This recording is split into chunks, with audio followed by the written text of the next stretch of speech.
এক্সিবিশনে যাওয়ার জন্য আরও একটা ক্যান্ডেল বানিয়ে ফেললাম, তো ভাবলাম তোমাদের সাথে শেয়ার করাই যাক, কারণ এক্সিবিশনে যাওয়ার জন্য যে কটা ক্যান্ডেল আমি বানাবো সব কটাই তোমাদের সাথে শেয়ার করব। আর আজকের ভিডিওতে একটা সাজেশন তোমরা আমাকে দিও, সেটা আমি তোমাদের সাথে পরে তোমাদেরকে আর কি পরে জিজ্ঞাসা করছি, তো ভিডিওটা একটু শেষ পর্যন্ত দেখতে থাকো।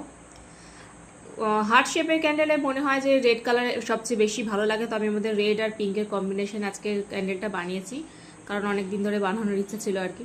এর আগে আমি ডবল হার্ট শেপেরও ক্যান্ডেল বানিয়েছি, যদি তোমাদের খেয়াল থাকে। ফ্রেগ্রেন্স আমি আমাদের রোজ দিয়েছি, কারণ আমার মনে হলো যে রোজ ফ্রেগ্রেন্সটা এই ক্যান্ডেলটার সাথে ভালো যাবে আর কি। নেক্সট একটা কালার কম্বিনেশন বানাবো, সেটাও তোমাদের সাথে শেয়ার করব। আচ্ছা, যে কোশ্চেনটা আবার করি, আমি এখানে 3টে উইক দিয়েছি, এবার তোমরা আমাকে জানাও যে আমার 3টে উইক দেওয়ার মধ্যে ঠিক হয়েছে নাকি 2টো উইকে কাজ হয়ে যেত। কারণ যেহেতু ক্যান্ডেলটা অনেকটাই ছোট, আমার মনে হয় যে 2টো উইক দিলে হয়তো কাজে লাগতো, বাট 3টে উইক আমি দিয়ে ফেলেছি। এবার তোমরা আমাকে জানাতে ভুলো না যে আমি 3টে উইক দিয়ে ঠিক করেছি না ভুল। যার কমেন্ট আমার ভালো লাগবে তাকে আমি পিন পোস্ট করে দেবো।